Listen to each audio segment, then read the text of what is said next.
Bicentennial Committee with current and former residents of Herculaneum. With us today are Dennis Tesreau, Bill Haggard, and Tom McCord. Welcome to everyone. Let's begin with. So Dennis, are you resident of Herculaneum in this present time? I live in Herculaneum now, and I've lived in Herculaneum all my life except for when I was away at school. Where'd you go to school at? I started out at Jeffco for 1 year, went to Southeast Missouri State University, and then went to University of Missouri Columbia. How about you, Bill? I've lived here since 1951, all my life, and currently live here. I always will live here. And you, Tom? I moved in '73, went away to college, Where'd you go to college at? University in Missouri and Columbia. I went to Jeffco a couple years, quit for a couple years, then went back. Awesome. So Tom, when did you first come to be resident of Herculaneum? I think it was '54. We had came from Bonne Terre because a lot of people, there was the St. Joe Lead and employees down there and family. My grandfather worked for the lead mines up here. My dad got a job in St. Joe up here. We moved up here in time for my sister to start first grade, I think. So since.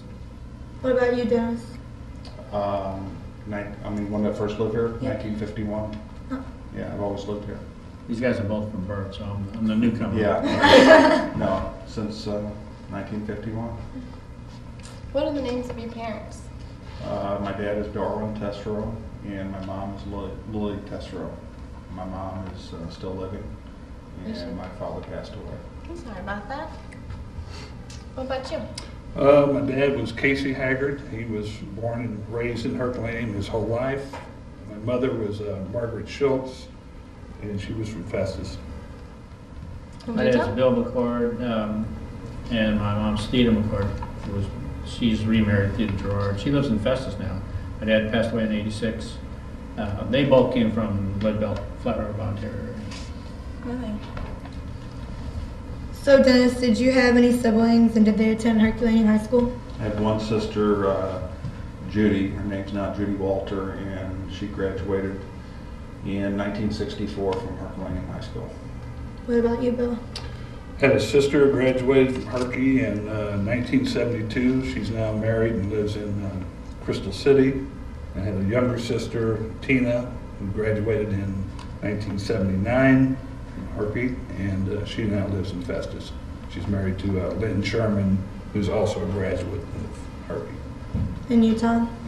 I had an older sister, Margie. I have an older sister, Margie. She still works with the Herky School. And I have a stepsister, Lana Reed, who graduated from Herky. She's passed away. And stepbrother, Kevin Drawer, who graduated from Herculaneum also in '76. Lana graduated in '73, March in '67. Awesome. Do you have any children who grew up in Herculaneum or attend the schools? I have a daughter, Macy, that's a sophomore now, 16 years old. She goes here? She goes to Herculaneum. Awesome. You? Yeah. You know Mason? Yeah. She sang last year in the play. Yeah, she did. Do you have any children that go here, Bill? No children at all. No. How about you, Tom? No, I have a niece, Amy, that graduated from here, Amy Kennedy, in '89, and various other stepsisters. I don't remember also. What year everybody graduated? Casey went here, but no kids. Casey Gerard. Yeah, Casey. I know Gerard. Casey. Yeah. That's your. It's my stepbrother's. She's a niece. Yeah. I know Casey. Yeah. How many generations of your family have lived in Herculaneum? Me? Yeah. Okay. Well, my mother grew up in Herculaneum. She was born in Herculaneum. She was born in 1918. And my grandfather, I'm not sure what year, but he lived in Herculaneum, and all of my mom's family grew up in Herculaneum. So I'm not sure when my grandfather moved to Herculaneum, but he also worked at St. Joe Lead Company, and I'm sure that's what brought him to Herculaneum. You, Bill? My grandfather, kind of the same story. He came out of the Lead Belt area in 1915, I believe, to work at the St. Joe Lead. Then my dad was born here in 1921, like I said, he lived here all of his life. He passed away in 2002, and then myself and my sisters, they've both moved on, and I'm still here. And Tom? We just our generation, that's it. Can you recall any families that lived in your neighborhood? I'm sorry? Can you recall any families that lived in your neighborhood? Recall the Bakers lived next door, Ellen and Pete Baker. It was Les, he was a baker, wasn't he? Mhm. Yeah, Les Baker lived across the street. The Paggies lived next door to me. The Evanses, Kevin Evans and his family. Kevin graduated with us in 1969. He grew up across the street. That's some of the people offhand I remember. How about you, Bill? I grew up on School Street, which if you went to the west end of was Dale Street, which is where Dennis lived. So he lived about, a block away.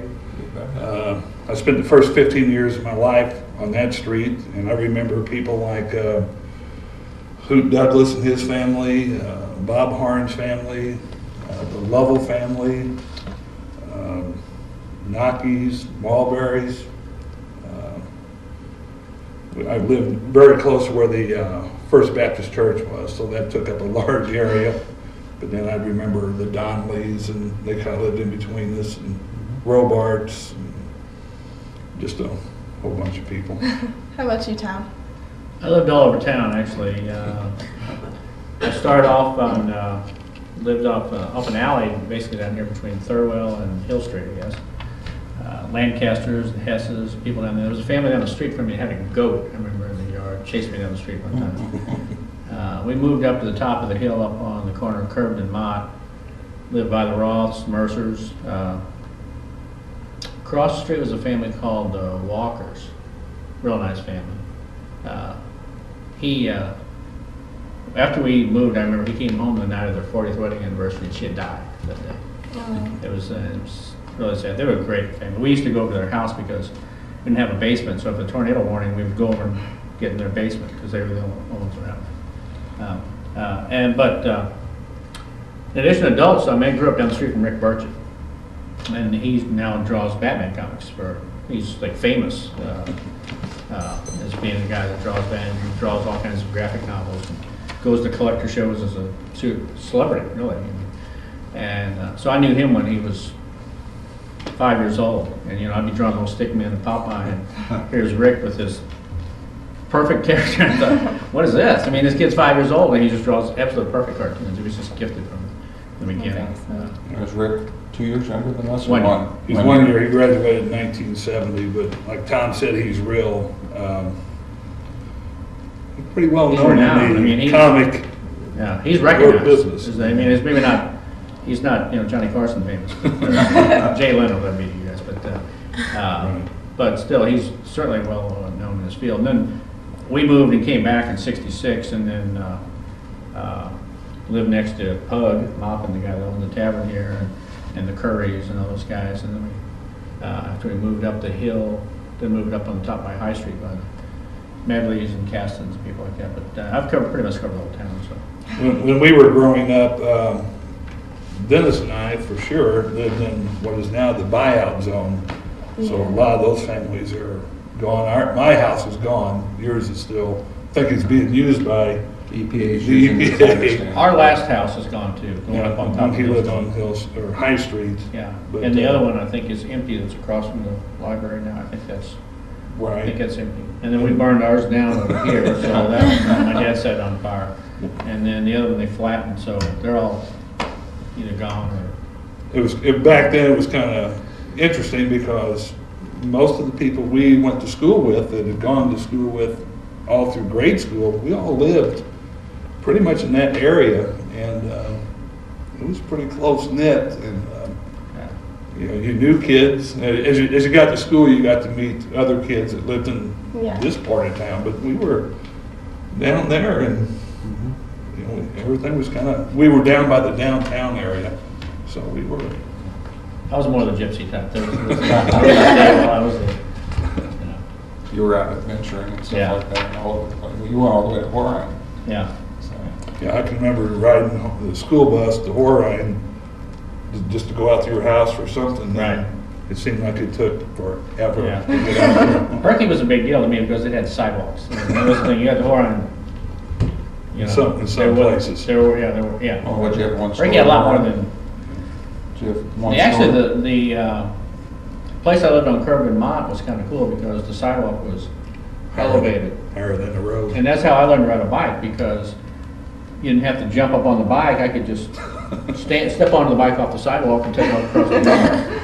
So that actually worked out pretty good. In Horine, there was basically one store, and that was owned by, There was two stores. There was a little Fincher Market, and there was Robertson's. Robertson's. That was the Oh, yeah. Main hub of it. And And there downtown were- Herky was just Lots of great stuff. old brick buildings and everything, and drugstore, and you got an ice cream cone and things like that here. It was just Yeah, when we grew up, we thought downtown Herky was a big Yeah. deal. I mean, there was actually something down there, you know, there Yeah. was, the main thing was probably the drugstore, I think.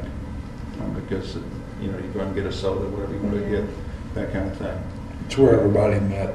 Yeah. That's where, if you wanted, it was right next to the post office as we were growing up.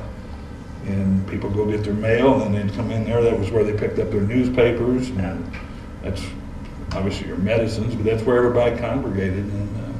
And the people that worked in the post office, I mean, Herky's still not that big, so I guess, but they knew what you got in the mail before you knew, you know? They had these things where you used to join these Columbia record clubs. You got 12 albums for $1, and then you had to buy 4 the next year. And, you know, whenever that thing came in, you'd have this pink card in your mailbox that said, okay, you got a package to pick up front. I'm sitting there fiddling around, I see that pink card in there, and I hear Mrs. Pajak is working, and she says, if you don't hurry up, I ain't giving it to you. And the story's talking about in Horine, Mrs. Springmeyer that teaches here, Yeah. that's her father's store. That was her father's store. Yeah. Robertson's. Robertson's, Is that what it's yeah. called? Yeah, it was Robertson's store, yeah. She had a trampoline in her backyard. Hmm. She may still have a trampoline, but But she doesn't live in Horine, I don't think. at that so. point, it was for a different reason. She also graduated in our class. So Yeah. Yes, sir. we met Miss Springmeyer, Miss Robinson, yeah, TJ. Yeah. So Dennis, where have you worked during your adult life? Well, I don't know what I consider adult life. It's about to start any minute. I hope it starts. I mean, in school, during school, I worked at what was the Herky IGA, which is now the AMVETS. Then I worked at St. Joe for a couple of summers, just summertime. Then I worked at the post office in Festus and the post office in Lee May, up in Lee May for a couple of summers. And I went to school and I became a lawyer, and I work in Hillsborough as an attorney now. And I've done that for, I think it's the 31st year now. What about you, Bill? Oh, I worked probably 8th grade through my first year of college at Shelley Drugs, which was the drugstore that everybody went to. I pretty much was the stock person. There was a girl here a couple of years ago, or a couple of weeks ago, she talked about certain days we became pharmacists. We actually went back and helped fill prescriptions, which was kind of interesting. And then after my first year of college, I worked at the Doe Run Company, St. Joe Lead, during the summers for in between the school years, and convinced myself I never wanted to work in that place in my adult life. So I got a degree to teach high school. I taught high school at Hillsborough for 32 years, and this is my second year retired. So I'm not working right now. What about you, Tom? I worked a little bit part-time at the side of Clue downtown. He had a TV repair shop, and so I would help deliver the TVs. Put in a summer at St. Joe, and then they didn't want me back, so I didn't go back there. And then I went to Teamsters. Lucky for you, you didn't go back. Yeah, actually, and I worked at Jeffco one summer in there too before I started there. And 5 summers at Teamsters. Then when I went to Columbia, I was a teaching assistant for 5 years. Then I was a instructor in the math department for 4, and then I've been in the radiology department as a computer programmer for 22. And Tom and I lived together in Columbia for 3 years. And I We think lived for one together a semester at one Cape. semester at Cape, we lived together. You know what, we could have lived the whole year. We could have managed the whole year if we had to, but Well, we I came back had to student I had teach, to I student think. teaching, yeah. Yeah, so I lived a semester with Bill and 3 years with Tom. But Tom got me through law school, is the bottom line. I never saw him much because he was at the library the whole time. But That was pretty dull, but we'd like to, if we had any wild tales to tell you, but we don't have any. that's right. Can't tell me. We wouldn't tell you, but we don't have any, so. So Dennis, did you or any of your family members own or operate a business in Herculaneum? No, No. nobody owned a business or operated a business. I wanted to say one thing about Cy DeClue that I remember. He was your neighbor. Yeah, he was my neighbor. He lived up the street. And when it started out, of course, he was downtown. And at some point, I don't know if Doe Run bought the building, St. Joe or whatever bought the building. So then he operated out of his house. And I would presume that probably everybody in Herculaneum bought their TV from him. And I remember it was back in the days of obviously black and white TVs. And Well, it was just black. yeah, it's black. I would love it when our TV would go out because Cy would then bring us a color TV in the later years. So we'd get a color TV while he was repairing the other TV. So it was pretty cool. Yeah, if he didn't sell you the TV, he at least probably repaired everybody in Herky's. Your dad didn't like him all that much anyway, so he used to say, "Cy fixes things temporary." Do you remember what his first name was? Walter. Yeah. Yeah, that's right. And I remember this is a goofy thing, but I was thrilled. We didn't have a color TV, so we get this cellophane. I don't know, that was big for a while. Yeah. And you put the cellophane over the TV, and the cellophane was a different color. And up at the top was generally flesh colored, and then different colors here, different colors at the Green bottom. on the bottom. Green on the bottom, because there might be grass that Yeah. you're standing on. And we used that some. I was thrilled to have that. It was a pretty cool color TV, Yeah. but not near as good as they have now. I think I remember color TV in about 1968. It's probably when we got one. I would say that's about one. Did you have one of Which those was cellophane that things?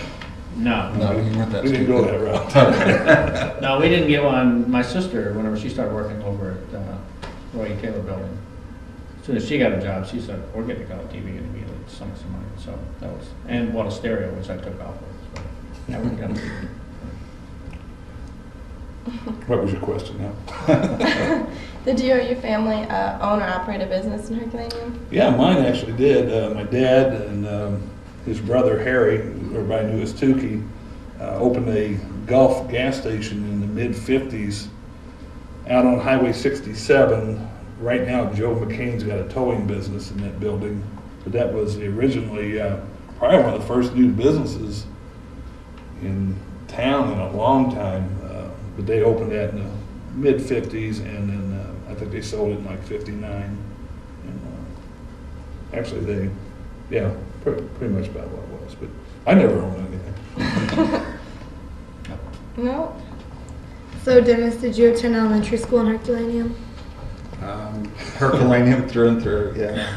Elementary all the way through high school. What about you, Bill? 1957, we, I don't know, were you here, I guess? We set foot in Mrs. Kaufman's kindergarten class, which is over in the Roy E. Taylor building, and I know we were in the same class. I don't know if, we had morning classes and afternoon classes. 56, right? Fall 56. 56, yeah. Yeah. Yeah, fall of 56. Yeah. Yeah, we were all in the same class except first grade. I think you guys were all in Mrs. Miller's. I was in Mrs. Miller's. Mary Miller. And they would track you then. I don't know if they still do that. There was a high room and a low room. And I didn't impress Miss Kaufman, I think, so I was in the low room. He was hardly impressed. But I worked my way up into the high room. Yeah, he should have been in the high room all along. He's Very sharp. a very sharp guy. I mean, he really is. But Anyway. anyhow. We're not being mean. No, I mean, he is. Anyway, they did though. There was a high room and a low room. And there was no, that's what you call it. I don't know what they do now, but you know, you were some people would sort of float back and forth between them. So, I mean, we never thought about it because we were on the high room, but I don't know. But I guess probably some people on the other end thought, yeah. You had Mrs. Gretzmacher. Right. We had Mrs. Miller. Mhm. And I for myself, I could name every teacher I had through grade school. Can you? Why don't you try? Because We had Edith Wirtchen in second, and the other teacher was Marie Eichenberger. She was I think they may have staggered her because Connie was in our class. They so cut they- them, yeah. And they then tried we to had Miss Dees, third Mrs. grade. Dees, Sally. Assembly Dees in third, and Mrs. Porchy was the other teacher. Then we had Miss Parker, who I think had been here forever and lasted a long time. Then I had Mrs. Mason. I guess we all did. Yeah, Herb Reen was the other fifth grade No, teacher. Jordan Graham. Jordan Graham was the other one. They were new that year, I think. And probably one of the best teachers I ever had was Margaret Burris, who was the only. I hated her. Well, Miss Mason, by the way, was the best looking teacher. yeah, she definitely was. I was going to say that. We were all- She was we an were all attractive loving her, teacher. yeah. And Jordy was quite a handsome guy. He was kind of a Handsome guy. Superman, Lois Lane type thing. Jordy. He actually ended up owning Chicken Charlie's, and actually is Sold it my recently. neighbor right now. But this Margaret Burris was, and I think probably to this day, still the only colored teacher in the school. I mean, I don't know of any, but Really? she was. I mean, there might have been others, but I thought she was the best teacher I ever had. Yeah, I didn't like her that much. We had a famous incident. We had a falling out. So that's where we actually, she decided I was prejudice. Oh, well. Oh, did you? Yeah. Yeah, you're not though. Everything I know about Central America, Mexico, and South America is because of her. 'Cause Yeah, that was she her. was very big on that. But, yeah, and you know, you can see where she's coming from too. She had grown up in the 60s in Herky where there was colored towns, what they called them. She lived on another street. After they closed the movie theater, I don't know if she could even get in the Miller in Festus, where she could here. She had taught at the colored school, the Douglas School in Herky, and then when the integration happened, she was brought over to the public school, the white school, and then she taught here, and I liked her. They didn't, I guess. Yeah, she But if was. you remember, we also had Mrs. Dees for math. I don't know, somehow we ended up with her again. And then seventh grade, we had Yeah, sixth grade. we had Floyd Thomas and Roscoe Brewington. Right. But I guess the thing that was a constant all the way through was the principal, Bill Freeman, Yeah. and Mrs. Haddishauer was our So, yeah, the music teacher. music teacher, and she was an old woman when we had her. Right. She was Might be young. our age. At one point she was young. but- Yeah, she was probably our age She at might that have been our time. age. She But seemed older. her thing was she would push that piano. She didn't have a music room for She a didn't have a while room. until they built this over here. They didn't have a music room. Then she so. pushed that piano to every room, and we had our music class. Yeah. And I can remember, well, you're probably going to ask us this because I know that question there. We actually sang some Beatles songs. Yeah. In seventh grade, we thought we were the Beatles, and we always had to sing a song in music. So we sang. I think it was the end of our seventh grade year as we were leaving. If I remember right, she said, "Okay, I want to break everybody up into groups, and you're all going to sing in groups of 1 to 4 or 5 people. You know, if you want to sing something solo, but I want everybody to do a thing before they leave." And so the 4 of us who decided, when the Beatles hit in '64, we decided. The 3 of us got together with Mike Cox and said, we're the Beatles. And the class bought into this, and we would sign autographs, and Crazy. we had a game manager, everything. I mean, the whole thing. We did. Yeah, we did. We didn't know at the time, but we did actually. So We didn't know what he was, but We'll then we'll only name him by Keith. We won't say we that. look back now, and we kind of know it was what. amazingly. You know, if he's still I alive. don't know. So we sang. The Beatles actually released a version of "My Bonnie." I was over the ocean, which was much easier to sing because it's more of a kid school thing. So we sang that, and then Kevin decided on that. He had replaced Yeah, we had replacements in our group. the Beatles. Kicked out Pete Best, and we kicked out Mike Cox and Kevin. And he decided he was going to sing "Do You Want to Know a Secret?" So we did. So Kevin Evans used to taught here for a couple of years. Yeah. But that's who we're talking about. So let's see. You were We Paul. probably shouldn't have, yeah, I was Paul, No, you were George. I'm George, and you were Ringo. I was Ringo. and whoever else was. Whoever else that would be John. Yeah, we thought it was a big deal. We were pretty stupid when you look We back. had a lot of fun with it. Yeah. Do you recall any special events that occurred in elementary school? We just told you. That was it. That's That was it. the highlight right The only there. thing I ever remember was the Beatles. I mean, you can't beat that, the Beatles for all years. The thing I probably remember most vividly from elementary was the day Kennedy was assassinated. I know exactly where I was, what room I was in. Roscoe Brewington was the one that told us, and we were sitting right across over there in the Roy E. Taylor building, and I mean, I remember that day like it was yesterday. He came in and told us first that the president had been shot. Right. I don't think he was crying then, was he? No. And then, like 15 minutes later, wouldn't that be about right? I mean, When they very announced, sharply. yeah. Then they announced, he came in and announced to the class that the president had died, and Mr. Barrington was really upset. I think Mr. Freeman had probably come by and told him that he'd been shot, right? And then he left, and then he. I think we tell had us just that? come, I think we had just come back from our music class We were. or lunch or I something. don't and know. I was we just thinking we went to music later because I thought we'd gone to lunch and I thought we were grading tests. we were next just to coming the back. time. We had just come back from somewhere, and Now, was your recollection is that he told him first that he'd been shot and then came back and told us? That's my recollection. I had thought that he had told him and he didn't tell us. yeah, I And just then remember he him came crying. back. I remember him crying. 'cause I that thought seems he so came unusual. twice. I thought he came back, told him once, he didn't tell us, and then he left and came back. Yeah. That could be. I mean, The reason I don't know if it's right or not, but there were definitely two visits from the principal. And the second time, whenever he said the president's been shot, because he said the president's been shot, and then I thought Kevin said, "Is he dead?" And Mr. Brinken said yes. So I thought that was in one thing. But I mean, you talk about something. It was one of these things where, you know, like you said, everybody's ever died up to that point. So your grandmother, or, you know, somebody's great grandfather, somebody older than prom or something. And you know, but this is the first time when somebody that's prime and president was on Yeah. the. It was. That probably is the thing I remember most, really. Yeah. More than even being a Beatle. Oh, yeah, yeah. That's- Wait, I that hadn't was- even thought of that until today, but Yeah.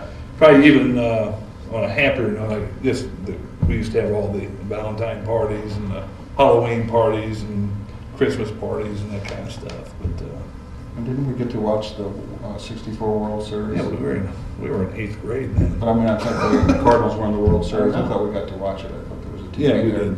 That's what I remember. I don't know.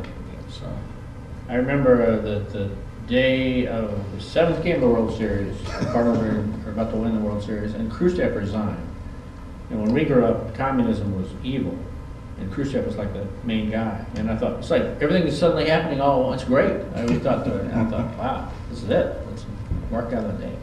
yeah, we worried about communism and stuff like that in the Totally. sense that, I mean, some people actually had bomb shelters and stuff like that. I mean, I'm sure they wouldn't have done any good, but they had them. I mean, We had civil defense drills on a regular basis, Right. where, you know, we said, okay, now, if someone comes over and drops a nuclear bomb, you got to go up and actually get down the hall and bend over. I mean, the feeling was at that time was that that could very well happen, that we were going to get nuked by Russia at some point. And there was actually on radios, on car radios, there was a little triangle or something like that, a couple Yeah. of them, I think, that you could go to that, and that was the civil defense Yeah. stations. Places like the EMP store, the grocery stores would have civil defense shelters where if anybody attacked, we were supposed to go there. The school did too, the basement. Yeah.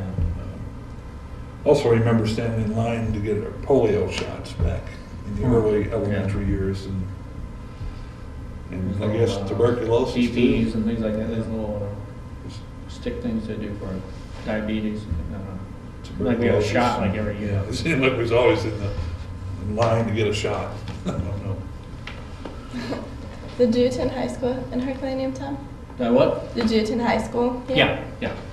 Actually, even as nomadic as we were going all over the place, I was staying in the school district. We actually moved 20 miles away from the Ottoville and still stayed in the school district. So I was here straight through, as we all are. I mean, so one thing, Wisconsin, there's Herculaneum School District for all of us. Back then, Herculaneum went all the way up to Fox, what is now Fox, so that's as far as it went, I guess, but I mean, we got all the kids from Fox, I guess we got the kids from Windsor. Well, years in the 50s and early 60s, basically anything north of this in the county came to here. Herculaneum.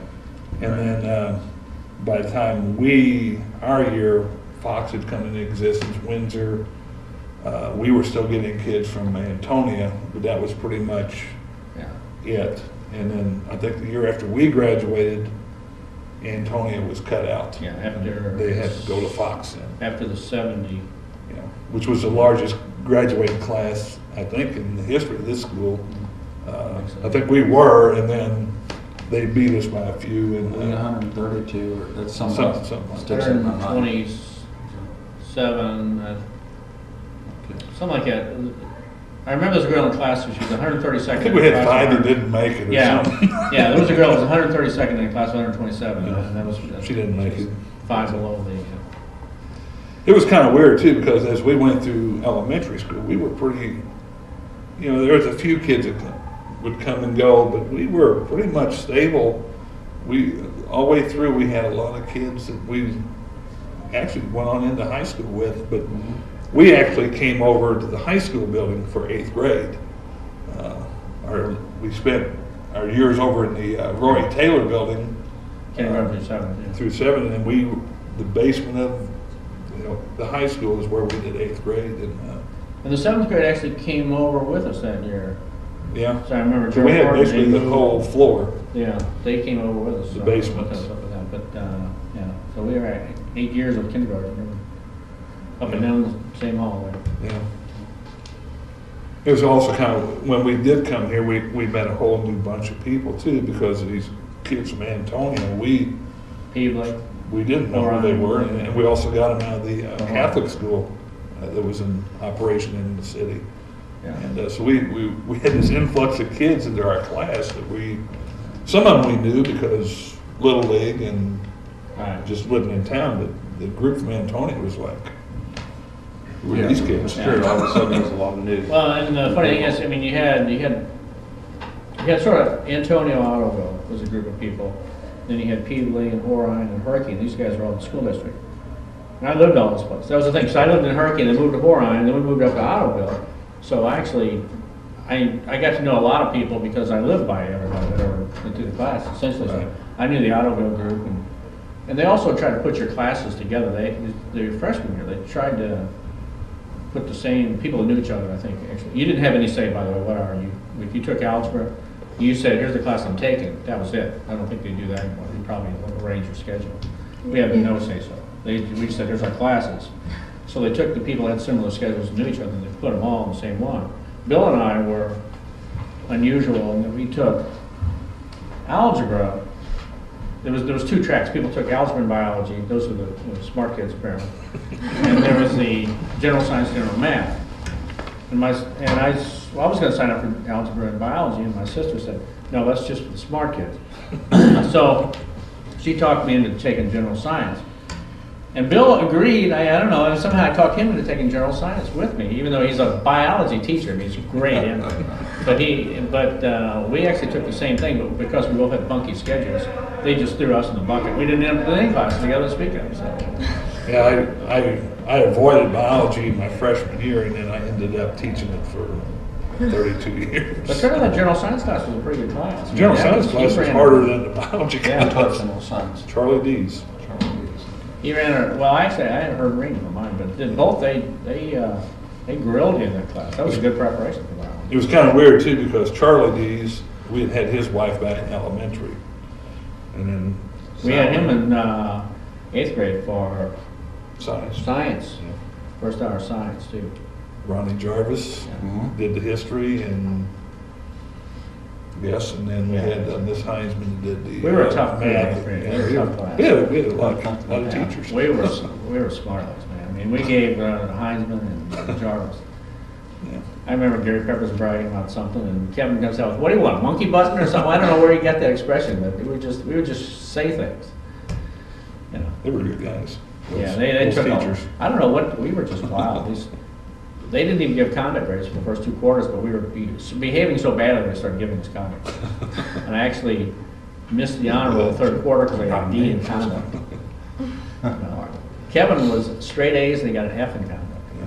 We weren't really bad though. I mean, when you think about it, we were pretty dull and all that kind of stuff. I'll speak for myself. I was dull. We didn't do but I mean, we didn't do anything bad. Yeah, it wasn't anything. We weren't exciting. We were just poorly behaved. That's the best way to put it. Yeah. I remember, let's see, it was on a report card, and I think it was Mr. Burrington, and he wrote in the report card that Dennis has recently developed an undesirable attitude. I think that's what it was. And It took us years for him to develop that. We worked on it for years. Yeah, but anyhow, by seventh grade, it'd be seventh grade. Seventh. Yeah, I finally got an undesirable attitude. And that was weird too, because this Roscoe Burrington, we were actually in class with his son, so it was kind of we'd be at his house sometimes. Here's our teacher, but we were over here with his son, so that was And we had undesirable attitudes. Yeah. There was I a think it was weird, his son. there was a weird incident in recess one time. I don't know if you guys remember that, but they decided kids will just get this mob, people will get this mob mentality.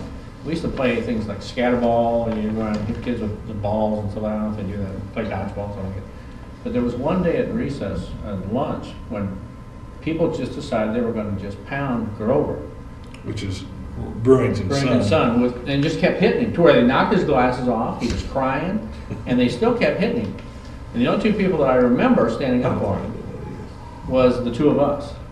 Did I hit him? I don't remember. Well, you would, I don't no, know. I'm sure you weren't. But I mean, it wasn't like the entire class, but there was like 10 kids just hitting him with dodgeballs, and we're the only ones that I remember that were actually defending him. But it's because it just seemed like it was wrong. I didn't particularly, I don't know if I necessarily liked Grover. I certainly didn't like his dad. But it just seemed like you just can't, come on, the guy's glasses are laying on the ground. I don't know. Grover's a good guy. We also knew this Yeah. teacher, Roscoe Burrington, because he was very involved with Little League. He umpired a lot, and I guess he might have even been the president of the league or something when we I didn't played. play So we Little knew League. this guy, not only as a teacher, but we knew him as a friend's father and a big shot in the Little League. But back to the 8th grade, this Mrs. Kaufman we had, who I think Tom's mother had at Bonne Terre. Yeah, she was my mother's, Deloge. She was my Deloge. mother's second grade teacher. And we had her in kindergarten. Then she taught art for whatever reason in Eighth eighth grade. grade. And then we had her in junior year for English and senior year. So we had this woman like 4 different times. Yeah, Our couldn't get away. kindergarten year and our senior year, we had the same teacher. And then she lasted here several years after we were gone. So Yeah. Just passed away within the last year. or last so. year, yeah. Something like that. Yeah. I remember in art class, I never forget these things. I gotta give up. But I was looking for my picture in art class back in, it was like a storage area or something like that. And she said, "What are you doing back here?" I said, "I'm looking for my picture." And she said, "Nobody wants your picture." And, thanks, okay, well, whatever, I'm looking for my picture. She was I hard to forgive warm her up to, now. I think. She's passed away. She was interesting because I knew her before I went to kindergarten, just knew her. So I got by almost with anything in kindergarten. So when I had her again in 8th grade, I'm thinking, okay, not a problem. And I can remember in that same art class, and I had no artistic ability I had whatsoever. none, yeah. And we're supposed to be painting, and it was during the World Series. I can remember having my head down like I was sick, and she come back and wanted to know why I wasn't painting, and I don't feel good. And I guess she saw my transistor radio earplug, and she's a skinny little woman, and But but she jerked me out of that chair and shook me, and I'm like, "You're not sick, you're listening to that ball game." I'm like, "Yeah." She was a great kindergarten teacher, as I remember Yeah. it though. You gotta give her credit for Yeah. that. It's very good My kindergarten. mother I learned hated- hokey pokey there. My mother hated her because in second grade she got mad. There was a multi-classroom, and my mom's sister was in there. She whacked her for doing something wrong. She said, "I took you into the first day of kindergarten. I couldn't believe there was that woman I hated." See, I thought she was nice to everybody in kindergarten. That's the way I remember it. But I think she was. Anybody- She got patched up a little bit. Our age and younger, I don't know what year she came here, and like I say, years after us, had contact with Mrs. Kaufman somewhere, somehow. And her husband was real big too in town, and he Yeah. did a lot of stuff with the Kept scoring the sports. basketball. Do you recall any special events that occurred during your high school years? during high school years, I guess the landing on the moon was 1969, wasn't it? We were out of school. We'd already Because graduated. it was in, yeah, Senior trip, senior trip. We always took senior trips back then. Yeah, I don't remember a lot of really interesting. graduation, Yeah, I May know. 22nd, I know that. FBLA convention. I have to mention one teacher I had. I don't know how much you thought of him. Dave Napier was here 2 years. He's a biology teacher, and he is easily the reason why I did what I did. I mean, he influenced me. I don't know why. Sometimes I wish he hadn't, but I taught biology because of him. And Well, I think everybody liked Dave. He came here as a student teacher, yeah. freshman year, I guess, and then he taught for a couple of years. Biology too was only half semester. Yeah. He was a basketball, B team basketball coach. semester. Also, he had Bill was on his basketball team. And But he left to go to veterinarian school. we made fun of him mercilessly while I was here. Yeah. And, He was one of these guys we could just basically verbally abuse. I mean, we liked his wife. She was good looking. oh yeah. And we liked, but they were probably newlyweds, and they were pretty young, relatively young, and Yeah. Sure. we just treated them like they were part of our class. It was the first time I ever went up to Columbia was Dave in the summer of '68, so it's almost 4 years now. The reason he left was he was going to vet school. He was in the vet school, so he quit as a teacher. And he asked Bill and I if we wanted to ride up there in a Carmen Ghia. Volkswagen. So he finished his registration and bought some microscopes and all that stuff they do. So yeah, he was a funny guy. I really got chewed out from him. I called him Dave once, and hey Dave, in the middle of the and boy, I mean, he was mad as hell about that. And then as soon as he left, as soon as the school year ended, he was like, call me Dave. It's like, I can't do it now. It's no fun. You know, it's. And then it's been less than a year that after he was a vet for a number of years, then he and his wife moved to the Virgin Islands, and he taught scuba diving, and then eventually became a vet. It was hard to get his veterinarian license down there, and now he's moved out. He's back here, and he is in Shannon County. Eminence. He's in Eminence, and I was going through there and stopped at his veterinarian practice. His wife was there, he was there, and I introduced myself. He wouldn't have known me unless I did, but then he remembered, and he asked particularly about Bill and Tom, because Bill and Tom were his favorites. I was kind of on the, I liked him, but I was kind of on the outside fringe. We threw him a going away party. It was Bill's idea, but we threw him a going away party and made a big, really exciting thing too. It was like a slide action hockey game and some Beatle records, and surprised him. And Janelle actually had to get him over there to the KP Hall, and they wrestled him in. And we had Rick Burchett, the aforementioned cartoonist, draw a bunch of characters of him, which we stuck on pictures. He loved that. I mean, he to this day, if we go down there now, he'll have that thing somewhere, and he'll pull it out. Say, here. We had a lot of other people too. I remember teachers under you, like Gene Myers, who was the basketball coach and the algebra teacher. So and Good guy, Mr. Stotler. classic guy. Bill Stotler, who's still around, lives in Herculaneum, was great. He was on the school board just till recently. Jack Gray. Our principal is actually a pretty cool guy, J.L. Harden. He played some college basketball, I think, or some kind. He could take it. He was a very strict principal. I mean, I remember being sent home for having hair touching my ears, and we tried to be defiant sometimes and not button down shirts. He would get sent home for stuff like that. It was just really, really strict, but we were probably better for it in the long run. At that time, Herky was in an interesting point because things were starting to get revolution. It was a little, but it hadn't really hit Herky. Herky wasn't really like that, and so I mean, we'd get in trouble for having one button, but you could still wear the shortest skirts imaginable. So it was kind of a weird thing, except that if there was a point where you got sent home for that too, but only Harden. It was his mind whenever he decided, everything but the top button had to be buttoned. The shirt had to be in your pants. You couldn't. It's just the hair was. Girls couldn't wear. You couldn't wear slacks. No jeans. Girls couldn't wear slacks. I mean, it was dresses every day. I mean, that's still in the late '60s. Never shorts. No one ever wore shorts of any kind. And Mr. Hart's still living and doing pretty well. Lives in here. Herculaneum. I would say he's 80. Guessing. Yeah. Long hair was not allowed. It was pretty strict for when you think of it now. Like I say, I taught for 32 years. I saw that change when I went to Hillsborough, and after 4 years of college, I'm like, wow, things have really, really changed, because, and they had. I mean, Sure. I never really knew, because we went from Herculaneum to Columbia. Columbia's a lot more liberal than Herculaneum is now. But I never really knew how much of the changes that I saw was due to the fact that I had left this area and gone up there, or how much of it was society, because I changed as the years went by, where I lived changed. But a lot of it was just going up to Columbia, because you would still hear, more racism. When I come back here, I'd be talking to my mom or something, they'd be talking to me. we had a, No, no, but it was kind of, we were the 50th graduating class, which when we were I was on the yearbook staff, and we made a big deal of that we were the 50th. Right.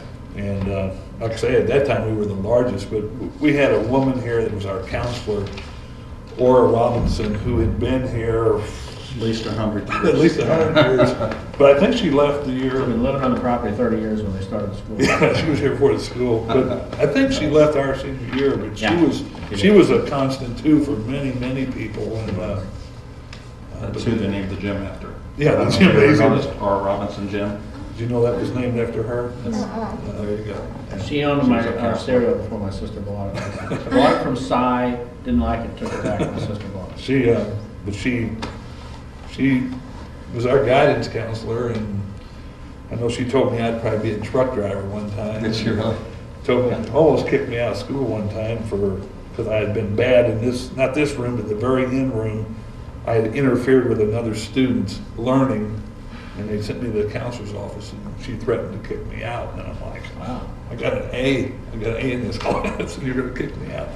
But you're interfering with the other students. So I had to sit in the corner, and like I said, in that other room, just like this, just looks like this room, for the rest of the year.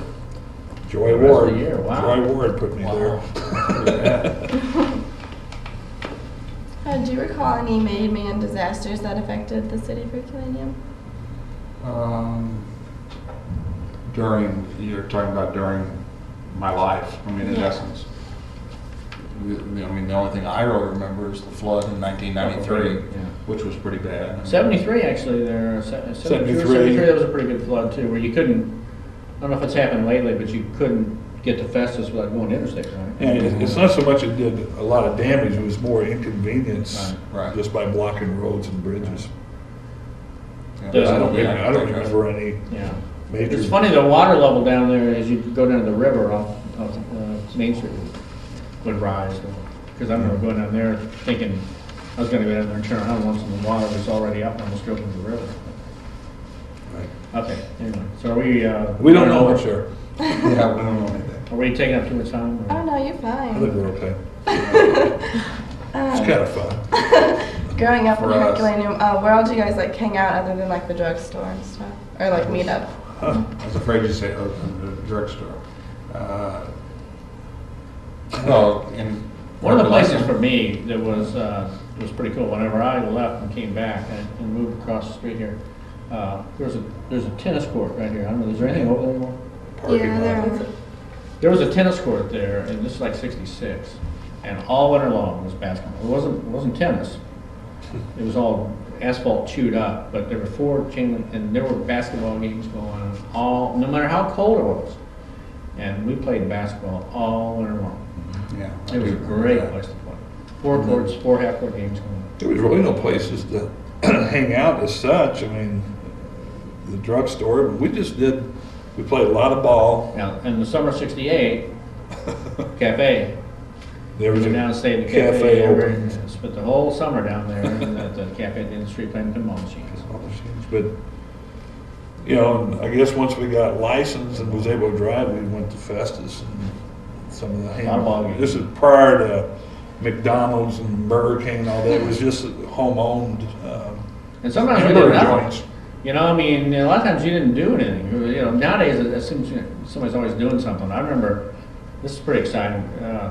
Pug, we went over to Pug's and they had like kegs sitting in front of the tavern. We just sit there and watch cars go by. I mean, that was it. It was the '60s. It's like, I can remember sitting over in the elementary parking lot which is the parking lot now, it used to be the playground, and we just sat there and talked and listened to radio and, The funny thing is, you knew most of the people who drove by, you know? yeah. Butter Simpson, this guy had this place up on the hill, had this little 60 Chevy, and he'd drive, and his head would barely stick above the steering wheel. I think, does that guy see what he's doing? And Denise Biddick would come by, going over to her aunt's house, and you'd see Pug in his big Dodge and all. He just knew everybody, Yeah. pretty much. You know, they'd be driving around doing something, and you knew who they were, you know. We got into hockey later, street hockey. Street hockey on the same tennis court. Same tennis court, we played street hockey. We Did played that street hockey at constantly. We did the, that for about it 4 was years. called the KP Hall, which is Knights of Pythias. Do you know what Pythias is? I mean, It's an organization. for yeah, other tournament. than that, kind of like the KC Hall. So we play down there, and then eventually we would play in the school gym. Yeah, we'd Yeah. basically come into the gym, Right. Yeah. what would Almost you got- say? Almost got suspended. Almost got suspended our senior year for breaking and entering. The downstairs door here to the locker room, I don't know what they do nowadays, but if you go down the steps here, there's a door down there into the locker room underneath, and that was always unlocked, 365 days a year. So if you ever want to play basketball or something, you could just go in and get in, which was, of course, strict.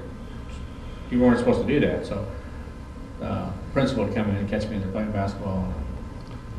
We had a janitor who let us Yeah. in, he would Yeah. help us in our, He let us in on the other side, so we had. we used to play in that old gym over there, and that was a great place to play. And it was our senior year when they were having play practice or something, and the teacher caught us over there and Guys, Diaz McKenzie, and the next day we were called out of class and told that we were facing yeah. suspension, and this is like May of our senior year, and we're like, oh. Yeah, they actually called the three of us out of our psychology class over there, 2 doors down, and they said, we caught you guys in the gym, and one of us said, you know, Dennis wasn't with us. Yeah, he admitted to being with us, but he wasn't with us. He said, that's all right, I've been there other time. That was one of my smoother moves. And We got a letter I from the wouldn't school have board. been in trouble at Letter that from point the in school? time. And Our parents got Yeah, it. they sent a letter to the school board from our parents. Spilled my from our guts parents. and School board said, that's all right, I was there. on the night of May 10th, your son was found playing hockey in the gymnasium. I don't know if it was really serious or not. I mean, when you look back, I don't know. When they threatened you with Well, I guess it is suspension. serious. I got a perfect attendance award that year in the senior assembly. When I went up to get it, the principal said, Tom's such a fine hockey player, he almost didn't get this award. It became a joke. Pretty good. But really, there was hanging out, it was just wherever you met up with each other. You remember Kevin, who used to get in, Kevin Evans, Yeah. who I talked about that taught here a couple of His years. dad's on the school board. His dad, he said, we don't have anything to worry about, my dad's on the school board. Yeah, they actually So I had. don't know if that really, but that's They- what he told us. That's Yeah, what they he had, said. actually had they used to play some sort of street hockey, because they had a bunch of plastic sticks in the gym here. And so we tried to get permission to use those from the principal, he wouldn't let us do them, We got him. so. So someone stole them, We don't know who. yeah, they were gone. All of a sudden, they were gone, and we had sticks right after that, about the same time, but anyway, that's a coincidence, though. We did a lot of just walking around town. Well, we Before we got started out- cars. and- We started out with tree limbs, didn't we? Oh, I mean, that's seriously, not- that's how. Yeah, that's all. That's all. Well, yeah, and when you're little, one of the things there were parts of Herky that I thought was scary when I was a kid, little kid. Dead Man Dead Man's Hollow. Hollow. This place, I don't know if they even call it that anymore. Yeah. You go down outside of the, Amen. you go up the hill, if you go past the football field and walk up the hill, on the left, there's woods. There's Dead Man's Hollow. The legend was there was a guy there, they found him with a snake or a Oh, belt or there's something like that, escaped. All from kinds of it. stories with That was the scary part. The trestle was always a little scary to me. walking to the bluffs. And I never really liked, we would come down, if you went behind St. Joe, there's a road that goes behind the fence and then goes out the back. And there's a big drop off then in the Joaquin Creek. And we would go down there and my dad would turn around in this one It was spot. a way down city by the dump. trestle. Yeah. City And dump. that place, there was a big overhang. You'd be backing the car up. And, geez, what a-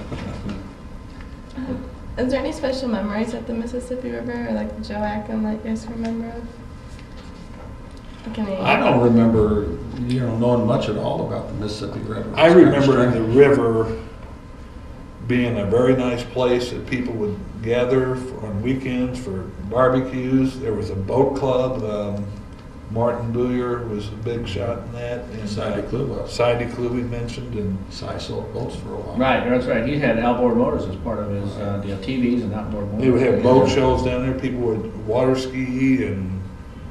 Well, we weren't swimmers. I don't know if he did. No, Did you see I- my swimming in the river? I don't know if I ever even saw him much swim in the No, river. I never could swim, so it didn't Yeah, do me me any neither, good. I was so- scared to death of water and still am. Yeah, And, yeah, I still can't swim. But the river used to be a really nice place, and from what I've been told, a lot of people used to ice skate on the Joachim Creek. I mean, Yeah, I was always afraid of drowning, so I stayed away Yeah. from those places. But people, I did get, my Uncle Bob had a boat, and I got out and drove that boat one day, and that was kind of interesting to get, because you put in over Joachim here, and we had, life vests and all that, so it was fairly safe, but if you came around Joachim Creek and then came out into the river, that was a pretty awesome sight when it opened up into the Mississippi, because you're like on this, and I thought, holy crap, that's a big freaking river. I mean, it's like, it was, from that angle, it was amazing how huge that river was. yeah, my uncle had a boat on that in that boat club, and that boat club was a pretty big deal in the late '50s, and I think people started trashing the area, and that was kind of the end of it. And, I think it would be vandalism, and just they couldn't leave their boats down there. But I do remember fishing on the Joanne Creek. My dad, I never was much into fishing, but I used to go with my dad. We'd fish that creek, and I just never developed that desire to want to fish as an older person, but I would go with him. And, None of us are outdoors, and we're not hunt fishing. I never hunted, and just not into that. We went down to Dow a couple times. You used to be able to, you could go down the tracks to Dow, and they had these big, with steel and barrels. And they had big cardboard barrels that they put their styrofoam in or something like that. And you take them, you can just roll them back down walk back down the tracks and roll them back down. People walk the tracks a lot. That was a good place to go with girls and take your girlfriend or If you had one. who you thought I never had one. So Yeah, there was a lot of that. People used to tell us about that anyway. Yeah. We heard about that. That's why he was Paul McCartney. Yeah. He had all the girls. That's the Yeah. problem. Nobody wanted to do it. Yeah, there you go. Do you have any memories of the Herculaneum bowling alley? I remember the bowling alley. I remember Still there, the Yeah, it's building. still there, though. No Run owns it now, but I think it was 4 lanes, wasn't it? That's right. And it was run by the people that lived next door to me, Pete and Ellen Baker. I don't know if they always ran it, but I remember when they ran it. I remember they had pin boys because everything wasn't automatic, so you'd have to go back. The pin boy would have to go behind and pick up the pins that got knocked over, and it was, you pull a string or something like that and have it come down. I mean, it was just, they actually hired people to do that. Kevin, I think, was a pinball. Yeah, a lot of guys we knew and maybe a little bit older than us worked there. Yeah. It was their job, setting pins, and I remember it. I don't remember being there once or twice. I wasn't a Yeah. bowler either. Me either. I don't know. If it wasn't baseball or basketball. Yeah, we were it pretty didn't- much didn't happen. hit the ball and run the bases. That was it. I mean, I remember being there and It was there were leagues there. I mean, it was a big deal Yeah. for those that bowled. Andy Freeman, who again just passed away within the year. How old was Andy? A little Probably bit older than 60 us, or 60 something. something like that. But anyhow, I remember him invited me back, and the reason he invited me back is so I could do the work and he could watch. But anyhow, you'd actually climb up on something so you wouldn't get hit with the pins when they start flying, and there was a little ledge up there you'd climb up on so you wouldn't get hit. And I remember they had calendars up there that back then seemed cool, but like gals in a bathing suit or something like that, I mean, that kind of stuff. Maybe we Pretty should rough area. Maybe we should have gone in there. Yeah, that's right. But I remember I was probably 7th, 8th grade, something like that at the time, and so that was a big thrill to get to go back and set pins. The dark side of it. That's right. And did you serve in the military? I didn't. You didn't? I was lucky No. enough not to have to go. We were all in the draft, the lottery draft in, what was it, 70? Where you were getting a draft Yeah. number for Yeah, Vietnam. summer 70s when we were. Summer of 70 for Vietnam, Yeah. but none of us, you had a very low number that Mhm. could have gotten you drafted pretty easily. And Two, I weren't was you? You were number two. Two. I thought, hell, I didn't even win. I was number 2. You get, But anyhow, that meant I was going to get drafted, except they had deferments if you were in school. yeah. So I was in college, and I didn't have to. Luckily, didn't get drafted. And then after I went on to law school, and then they ended the draft right when I was graduating from law school. So I got lucky and didn't have to go in. And the lottery numbers were a great thing because previously, 69 was the first lottery. You had no idea if you were between 18 and 27 if they were going to draft you or not. Married, unmarried, you know. I mean, there was 9 years you were in the pool, and you could get a notice any day. And so then they said, why don't we just go through? We're going to by birthday select a series, and so you'll know what your probability is. And that worked for me because I got very high, 316. Yeah, I was 352. And so that meant that after 2 years of Jeffco, when I didn't have a lot of money, I could quit. Because I knew I wasn't going to get drafted. I could put myself up for the draft and be eligible, drop my deferment, and I could work and save money and go back. Where before, I would have had to figure out some way to go on through school because I didn't know if I'd be drafted or not. So that really helped me a lot. And we really saw the development of the anti-war movement in Vietnam. You know, we're talking about what's going on now in Iraq, but it was really neat to be part of the But we development of all really that kind of weren't stuff. too aware of it in high school. Not in high school. No. It was right, yeah, it was No. shortly after high school. No, You're you were absolutely pretty right. much, you sort of got to hear other people. Herky was, I think, more conservative in places like DeSoto or almost like that for some reason. But once you went out to college, then you met the hippies, then you started, wait a minute, maybe it is all. And they had a big, Earth Day was the first year in college was the first Earth Day. And they had a anti-war rally in Moratorium. Festus. It was a march down Marched down East Festus Festus Main and all that, Street. so it was. There was a casket in front of the whole thing. I mean, not a real casket, but a wood box. I don't remember, did we have many in our class actually go to Vietnam? I guess there's more than we're probably aware of Yeah. or remember, I but. don't remember many. My cousin's husband was killed in Vietnam. Right. But in our actual class, I don't. I don't know. If There were anybody- a few, Had but to be some. not as many as you would think. What is your fondest memory of growing up in Herculaneum? No names. Why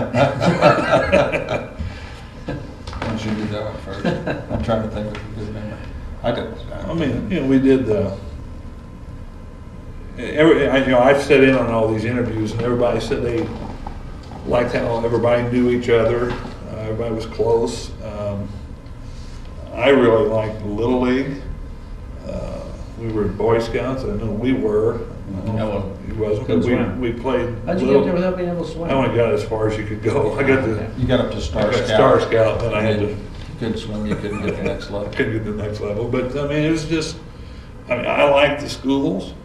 I liked the downtown area. You didn't ask us, but there was a lot of, I think Tom said there was just a lot of neat businesses down there, and BNL hardware.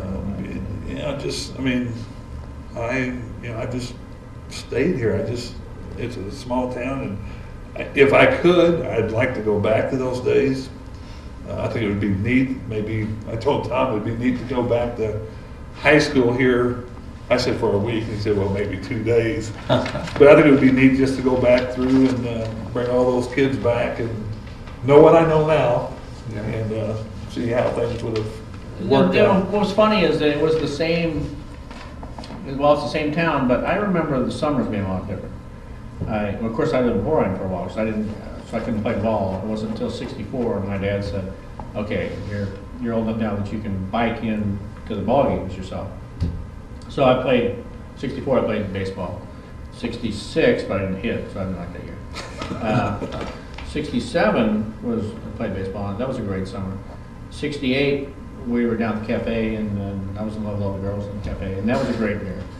And then there were summers that were kind of boring, but then there was like the ones, there were, just growing up, I don't know if it's like that for everybody else, but for me it was like, this would be the summer when I played ball. This was the summer I was in love with Sharon Lewis. This was the summer we didn't do a whole lot of anything. But some years were just unbelievable. And then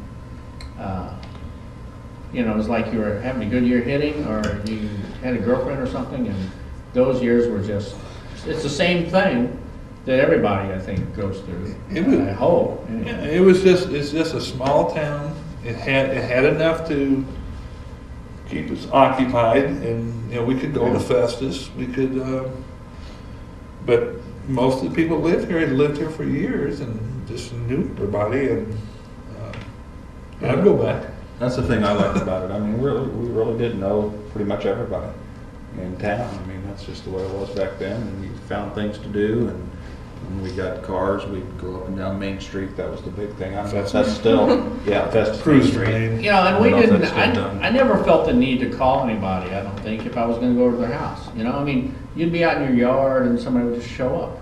You know, I mean, nowadays, you know, they call me across the city, but nobody ever comes to my house. You know, I would never be in my yard. If somebody pulls into the yard, they're turning around and going somewhere else, or else they're, you know, delivering the mail or something. But you can just be out in your yard and somebody would just come by. Or you're in your house, somebody comes by. Or you go by somebody else's house. You want to do something, you just went. Again, everybody lived real close. I mean, you could easily walk to, you know, there was nothing to be done in his yard, and, you know, go over to some of our other friends, and, You just say, what's this, I wonder what Dennis is doing, you know, just went over there. And couldn't call because they had party lines. we didn't have a phone. So, I mean, we just, you know, you get on your bike, everything was on a bicycle then. So, you know, if you couldn't walk there, you biked it. And you could fix your own bikes, everything was a one-speed bike. I have a one-speed bike now, because, you know, what's gonna happen, chain falls off, you can fix it. But, you know, that was the thing, you could ride your bikes around town, put your baseball cards in the spokes and all that, make noise and all that, you know. We spent a lot of time at the library too. There was always that one book we fought over, that Cardinal, I think it was Remember Cardinal that? book, Yeah. and Whatever happened to that? I don't know. I didn't go back to the library because I checked out a couple of magazines and never took them back, so they figured I'd been in trouble. We probably ought to mention too, Tom in what, 89, wrote a book Yeah, I wrote a novel. A novel. But it wasn't published until 2002. about growing up. Well, it was kind of a double, it was a mystery, Yeah. but it also reverted back to, It's basically set in Herculaneum. It's set in Herculaneum, and every other chapter. I Every other guess. chapter is, it's a group of 6 friends, 3 of us and 3 other guys. They're based on real people. One of them is a story set in 89 where it goes forward, where his best friend dies. Guy dying. He dies, Yeah. chapter 1 he's dead. And then, so there's a sort of a mystery going on, but then the even number chapter started chapter 2 is the day in 1969 when they finished up in high school. Started on their separate ways. And then the even number chapters are the story of the 6 guys told backwards. Then there's a day in 1968, 67, 66. The book ends in 1959 when these 2 guys meet, decide they're going to be best friends. So most of it's true, I think. Well, like the thing with Boris, that's in there. I mean, that's in the book where she decides that he's a prejudiced guy, and it's not really. It's just, it's more like the kids are cruel to each other, and he's cruel, and she decides that he's the racist, and so doesn't like him, and that's entirely what happened. It's kind of interesting. It was interesting to read it growing up here, but then also being the character yourself. Yeah, right. It was about us, you know. And, so it was kind of neat. And historically, it has some things in it that. It's a descriptive. I mean, you can tell. You can It's reasonably accurate. I think. Yeah, if you grew up here, you Yeah. can tell what he's talking about. Some forever, right? Some Forever is the name of it. So buy it, Some Forever. Just go on Amazon.com. It was named after a Beatles song, right? Right. That's where the title came from. But anyway, it was nice because it was nice for me to be able to write about the six of our friends. So just be able to sit down and look at that whenever I pick up. If I pick it up and look at a chapter of it, it's just like we were living that day again. You know, the tennis court is in there. And, People downtown. People that read it asked me, "Is that stuff true?" And I'm like, "Yeah." Except for the stuff that I made up. And So that's the stuff he made up, the mystery stuff's not true, but the historical look back is, for the most part, true. The Beatles, there's a chapter in there where we're the Beatles, and that's basically what we did, was we stood up and made fools of ourselves in the Yeah. class. But that's what being a kid is. You know, Well, I appreciate you guys coming in and talking with us today. I want to- Thank you. Thank you. Appreciate it. We could go on. so. Yeah. You don't want to open that door because we've been for a long time.